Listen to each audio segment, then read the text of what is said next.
What's up, guys? It's your boy Kenneth Marbury, aka Junior Omar, once again with Photoshop Quickies, where I share very short bites of Photoshop tips and tricks that can go a very long way to improving your Photoshop skills. And to anyone who wants to learn graphic design from scratch, this is your go-to channel. If you want to start graphic design from scratch and learn the basics, this is your go-to channel. So something happened last week. I uploaded a video on the background removal and replacement, but the sound was very bad. You couldn't even hear the sound. So I decided to do the video again, and then we're going to use the concept of background replacement and replacement to create a very nice flyer in Photoshop. So guys, if you've not subscribed, kindly subscribe to my channel and then turn on the bell notification icon. Since this is a series, it will help you to be able to be notified as and when a new video is uploaded. So without much ado, let's just get started. So we are going to create a new document. First things first. So I come to create new, and then we come to custom. We're going to use 15 by 20. All right, and I'm going to work in the units of measurement in inches here. I'm going to also have the resolution set at 72 pixels per inch. I'm going to leave the rest as it is here. So I'm going to hit on create. So anytime you begin with a Photoshop design, the first thing you have to do is to start with your background. So this is just a pro tip. You first start with your base, and then you can build a foundation from there. So we're going to start with our background. We're going to introduce the images, the two main elements for the background. So we import them like so. So we're going to use this as the main base. I'm going to expand it a bit and then position it in the canvas very well. And this one is going to be, we are going to add a blend mode to this particular image. I'll expand it as well so that it fits in the canvas very well. So I'm going to use the blend mode soft light so it blends together. As simple as that. So I'm going to add some kind of shadow effect at the edges of the background. So I do this by adding a new layer, and then by using the brush tool, I pick the darkest parts of the background, our new background that we created, and I'm going to kind of like paint the base like so, and then the top too like so, and then I'm going to add a filter and then a Gaussian blur to soften the edges and make it a bit faded. Okay, and then I also reduce opacity a bit so it doesn't look so dark. All right, now the next thing, we're going to introduce our model. We finish with the background. I group this and I'm going to name the group BG. Another pro tip, guys, make sure you always order your layers. It's very important. You group them, and then you group the like terms, and then you make sure you are renaming them. It's very important. So we bring in the image of our model here.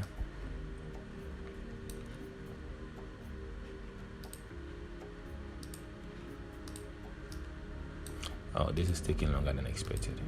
All right, so open, and then the model is selected.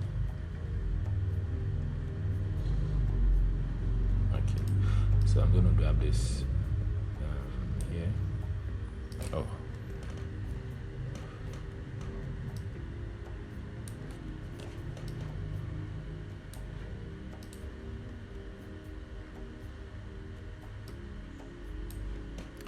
Alright guys, so we are going to remove the background from this image, the image of the model. We're going to apply what we learned last week. We're going to use the easy step, which is a one-click method. We'll come to select and then subject, and then we allow Photoshop's AI, Adobe Sensei, to remove the background for us. All right, good. And because we want to work indestructibly, we're going to create a layer mask here. And I'm doing this because anytime I want to make changes to the design, it's very easy when there's a layer mask than me just cutting off the background completely. So it's very advisable to work using the layer mask. Yeah, so The next thing, we are going to add our color grading, but before that we'll add selective the hue and saturation, because I want to desaturate the image of the model. And let me add a clipping marks here. So this saturation also means I just want to make the image black and white. Alright, so then to add our color grading, I'm going to introduce a curves adjustment layer here, and we're going to use the 3 main eyedropper tools over here. So we're going to pick the colors from our background that we created. We're going to pick the shadows, midtones, and then the highlights. You don't need to understand what this means. Just follow my steps, okay? Maybe later on I might talk about color grading in one of my tutorials, but for now you don't have to even understand or know the meaning of whatever the color, the midtones and the shadows are. So we double click this, and then we are going to pick the color from the darkest part of this background, which is here. I suppose no, cancel. Let's make sure our curve is selected, okay? Double click, then we select somewhere here the darkest part. Okay, yes. Then we jump to the highlights. We sample the brightest part. Okay, let me do somewhere here. Somewhere here is fine. Okay, yes. And then we come back to the midtones. Somewhere around here is fine. Alright, okay. So we're going to apply this to our image. So we click on this, we look for the darkest part, which is somewhere here. First of all, let's make sure this is also a clipping marks to this, right? So select this, the darkest part, and then we come to the highlights. Then okay, we can do the midtones as well. So let's just select, I'm going to select the body as the midtones, and then the highlights will be the forehead, which looks a bit brighter. Okay, let's select the highlights again, right? Let's make it a bit brighter this time. Sorry, this is the highlights. So let's make it a bit brighter this time. Yeah, so this is good. All right, so now we've been able to color grade and then blend our background with the image. The next thing I'm going to add another curve adjustment layer, and I'm going to make everything together with the background a bit darker, like so. This is fine. And I'm going to use the brush tool by selecting the layer mask here. I'm going to click on the face. So I just want my face to be a bit brighter as I've darkened the overall design. Alright, so now we are done with the background. We have brought in the image of a model. The next thing is to bring in the image of the ellipse, which was behind the head of the model. So I do this by just creating a circle around the head of the model, like so, just by using the ellipse tool, and then make sure the field is on white. Select the white field, like so. Alright, then from here we drag it behind the model, like so. Very good. Alright, so the next thing I'm going to do is to introduce a third element, which is our flower. But before that, we are going to group this together and rename a model, right? Okay, so we're going to introduce the third element, which is a flower.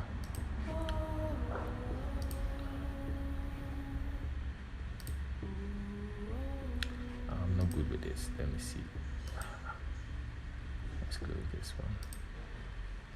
Alright, let's just drag it here. Alright, and then we're going to scale it.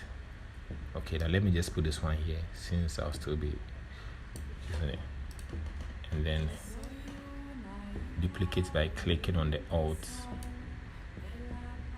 and then dragging it here to create a duplicate. And I'm going to put this, no, maybe before that, let's undo this. Yeah. So I'm just going to duplicate it and make it smaller. That will be around the ear of the model, something like so. It's fine.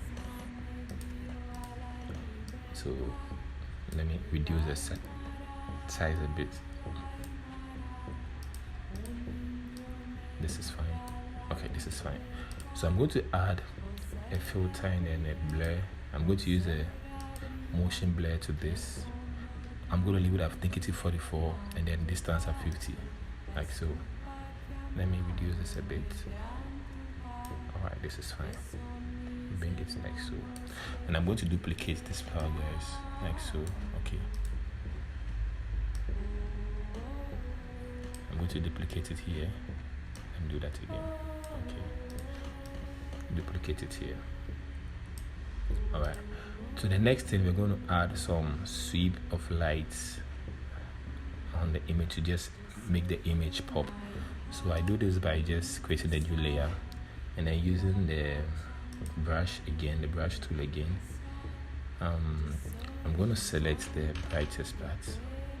Let me just go with this and then make sure my blend mode is on linear dodge. So I just draw. This is to let's reduce the size of our brush a bit. Okay, so found it is fine. So I just I just paint across like so, and then make sure I add some Gaussian blur to it. Yes, like so.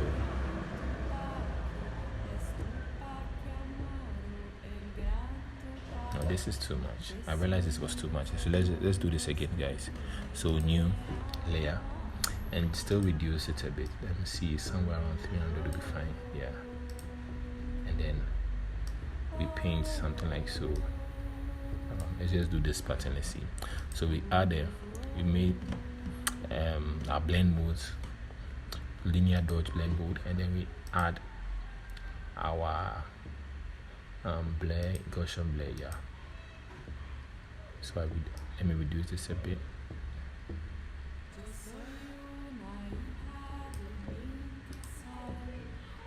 This is fine. I'm going to reduce opacity.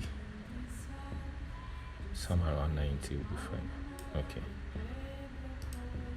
Sorry.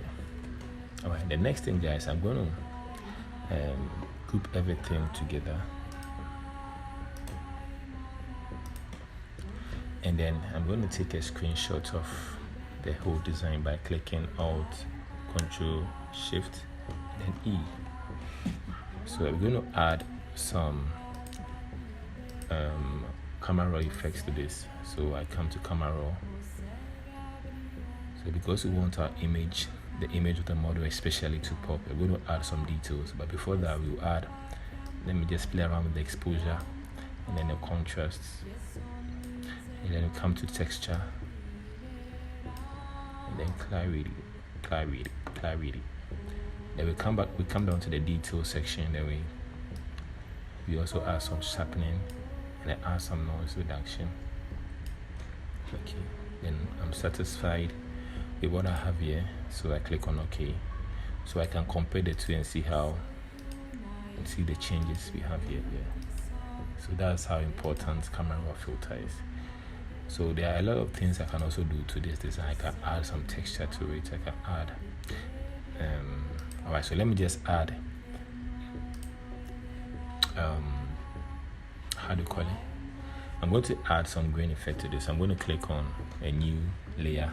I create a new layer, and by clicking on Shift and backspace, I come down to 50% gray in the content.